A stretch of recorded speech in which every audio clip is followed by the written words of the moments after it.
Okay, this video is from Not Today, thank you. And you're asking, how do you apply your futsal skills to the soccer game and vice versa?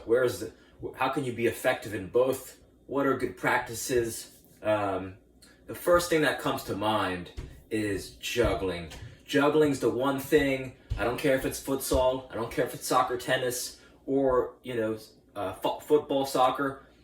Juggling will increase your awareness, your timing, your rhythm, your balance, coordination, everything. It's going to improve shooting, passing, dribbling. Juggling is going to improve everything. Not all the best jugglers are the best players, but the best players are the best jugglers. So you want to spend a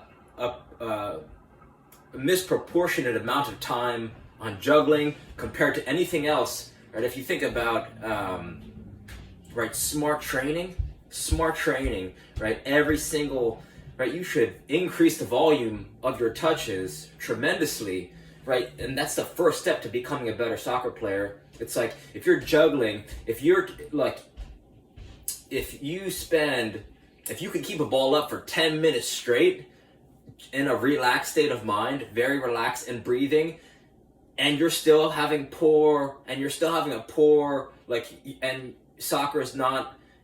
and you're having problems on the soccer field, then it's other things, right? But if you can just get to a point when you're keeping the ball up for 2 minutes, 5 minutes, very relaxed and very breathing, what's going to happen is this calmness and this awareness on the ball is going to transfer on the field, right? So this is something that's going to apply to futsal. This is something that's going to apply to 11v11. The key to juggling, and a lot of people don't realize this, is that you got to alternate the size of the balls to improve rapidly, right? Alternating the size of the ball this light ball is going to sharpen your touch, right? It's going to improve your precision. The heavier ball, right, size 5, you could use a basketball, you could use a 2.2 pound medicine ball.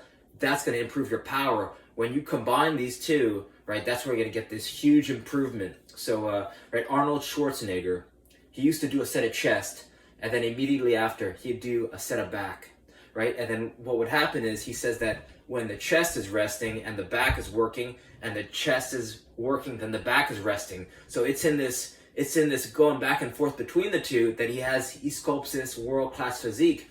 The same thing with juggling. If you could do juggling with a tennis ball, you keep a tennis ball up, and then you go to a heavier ball, and you go back and forth between them. This is going to sharpen your touch, make you more dangerous on the field. And, the more you play either or, right, you think about, the players who have played for a long time, and you'll notice that they don't need to run as much as the younger players. It's for two reasons. It's because they're seeing the game on a deeper level, right? They're scanning, so what they're doing, they're looking for patterns, right? It's pattern play, pattern recognition. And you could start to do the same thing as long as you get your head up and, connect passes. The reason why your coach said that, 1 or 2 passes is best in futsal, it's not necessarily about what the passes accomplish. It's about establishing a rhythm of knocking, and then it's like an interplay of touches. So you start to feel out your opponent by just knocking the ball in between you two. So it's not necessarily how many touches, but it's more just keeping the ball and shifting and feeling out where the opposition is weak, right? And just keeping the ball, because if you don't have the ball you can't advance the ball up the field. You can't score, right? You're gonna get scored on. So how do you translate futsal into soccer?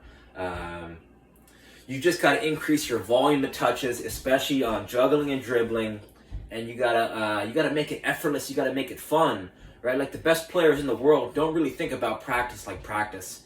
They've grown up in environments where their brothers are playing, or they're in a community of, usually they have not that much money, and they're just playing with children, and they're just getting so many touches that when they go to compete against traditional players, they just have a natural advantage because they've played so much during this time period when they've had low responsibilities and an opportunity to just grow their game.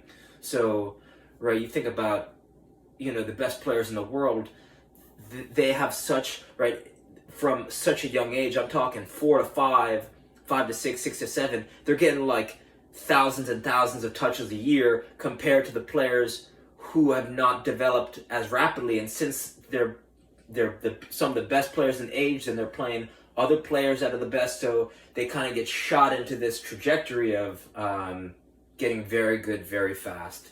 So okay, so what can you do?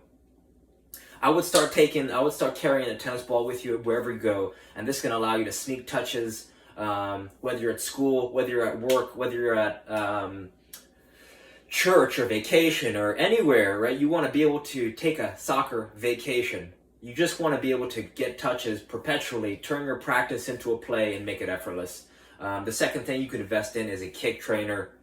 A kick trainer is going to allow you to effortlessly, again, get more touches on the ball, work on your timing, work on your rhythm, get into this deep state of flow and relaxation, and it's going to allow you to basically unlock your creativity, which is something you were talking about, unlocking your creativity. So, right, those are the three things. Juggle more, rotate the size of the balls when you juggle, and maybe you invest in a SKLZ kick trainer. That's my favorite because in terms of a kick trainer, it's portable, it's cheap, it's lightweight, and it just allows you to get effortlessly a lot of touches, and it's going to help with passing, shooting, dribbling, right? It's going to help you with timing, coordination, all that good stuff. So reach out with any questions, and thanks for your time. All right.